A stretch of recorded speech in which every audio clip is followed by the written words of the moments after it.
Question number 4 तो देखते हैं इसका, ठीक है। ये कह रहा है मीना 2000 रुपये निकालने के लिए बैंक गई। उसने खजांची से 50 रुपये और 100 रुपये के नोट देने के लिए कहा। मीना ने कुल 25 नोट दिए और हमने निकालने के उसने 50 रुपये और 100 रुपये के कितने नोट दिए, ठीक है ना। वो 2000 रुपये निकालने के लिए गई है, ठीक है। तो उसके पास कुछ 50 रुपये के नोट है और कुछ 100 रुपये के नोट है। तो हमने वही निकालने की 50 रुपये के उसके पास कितने नोट है और 100 रुपये के कितने नोट हैं। तो हम मान लेते हैं, माना 50 रुपये के नोट कितने एक्स हैं और 100 रुपये के नोट कितने वाई, ठीक है ना।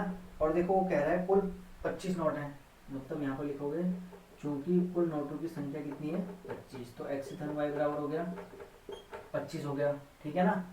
अब देखो, अब वो कह रहा है 2000 रुपये दिए उसने, जब खजांची है ना जिसने उसको रुपये दिए, 2000 रुपये दिए उसने, ठीक है। कुछ नोट उसमें थे 50 रुपये के और कुछ नोट थे 100 रुपये के।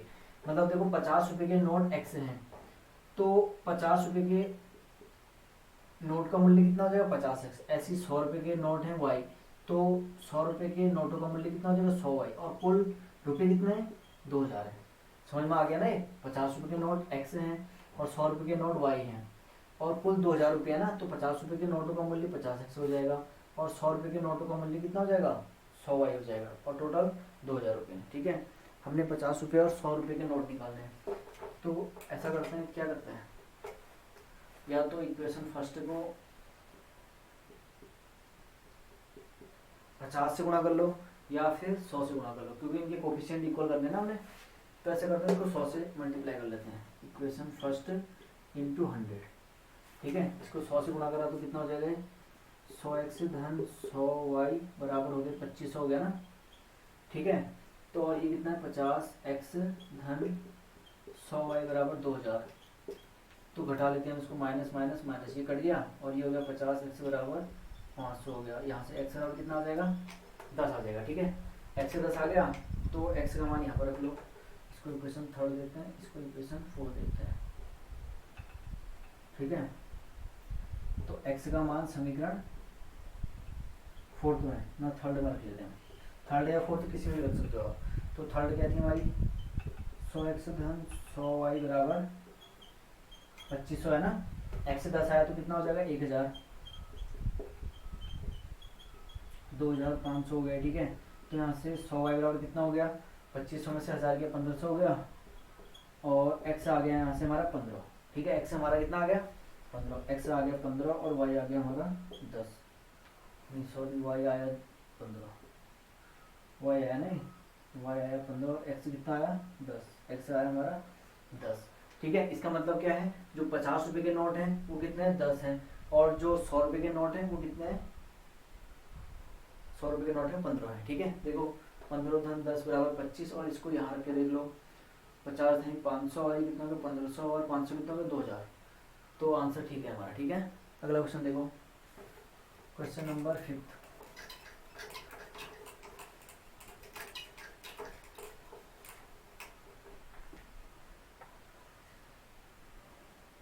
लास्ट क्वेश्चन है,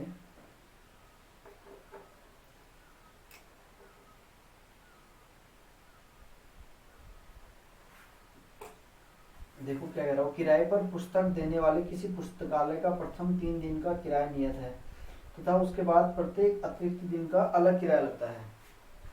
सरिता ने 7 दिनों तक एक पुस्तक रखने के लिए 27 रुपये दिए, जबकि सुशी ने एक पुस्तक 5 दिनों के लिए 21 रुपये अदा किए, ठीक है।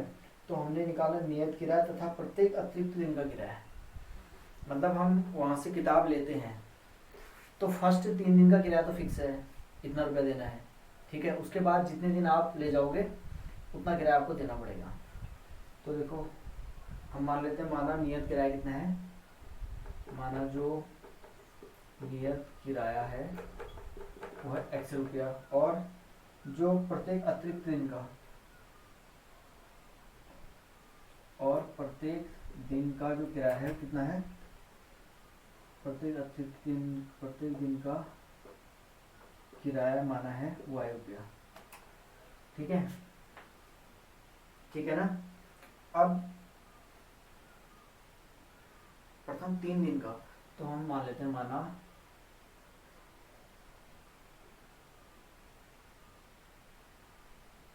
प्रथम 3 दिन का नियत किराया ना, तो माना प्रथम, इसको लिख लेते हैं हम,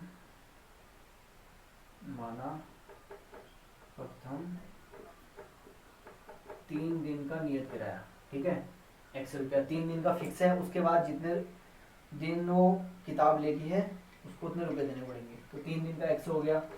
अब ये देखो जो सरिता है वो 7 दिन के लेगी ना, कितने दिन के लेगी 7 दिन के लेगी, तो 3 दिन का तो उसका कुछ अलग चार्ज पड़ेगा, उसके बाद 3 दिन का और कितना और दिन लेगी, 4 दिन और लेगी, ठीक है। तो 3 दिन का तो कितना हो गया, 100 रुपया देना पड़ेगा उसको, ठीक है ना। प्रथम 3 दिन का किराया नियत है, तो प्रथम 3 दिन का हमने x मान लिया, 3 और 4 दिन का कितना होगा, 1 दिन का y हो गया, तो 4 दिन और लेगी, 4 y हो जाएगा, ठीक है ना। और इसने रुपये कितने दिए, 27 रुपये दिए, समझ में आ गया ना। ये 7 दिन के लिए वो किताब लेगी और फर्स्ट 3 दिन का किराया फिक्स है, ठीक है।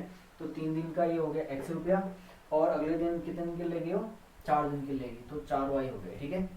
और ऐसी जो सूसी है, सूसी लेगी 5 दिन के लिए लेगी, तो फर्स्ट 3 दिन तो फिक्स है, बाकी 2 दिन और बचे, तो 3 दिन का किराया तो हो गया 100 रुपया, बाकी कितना बचा 2 दिन, तो 2y बराबर कितना हो गया 21 रुपये दिए उसने, ठीक है। तो यहाँ से सॉल्व कर लो, इसको घटा लेते हैं, माइनस माइनस माइनस कट गया, 2y बराबर हो गया 6, ठीक है ना, माइनस हो जाएगा, तो y बराबर हो गया 3, ठीक है। y का मान यहाँ पर रख लो, इक्वेशन फर्स्ट इक्वेशन सेकेंड, तो x से धन 4y बराबर कितना 27 है ना, तो x से कितना हो गया 4 3 12 बराबर 27, x बराबर 7 में से 2 गया, कितना हो गया 5, x बराबर हो गया हमारा 15 और y बराबर हो गया 3, मतलब जो 3 दिन का किराया है वो कितना हो जाएगा 15 रुपये, और बाकी प्रत्येक अपने दिन का किराया कितना हो जाएगा, प्रथम 3 दिन का हो जाएगा 15 रुपये, बाकी अगले दिन का किराया कितना होगा 3 रुपया, देख लो यहाँ पे 15 और ये कितना होगा 4 3 12, 15 12 27, ठीक है। तो ये हमारा क्या हो गया आंसर हो गया, ठीक है ना।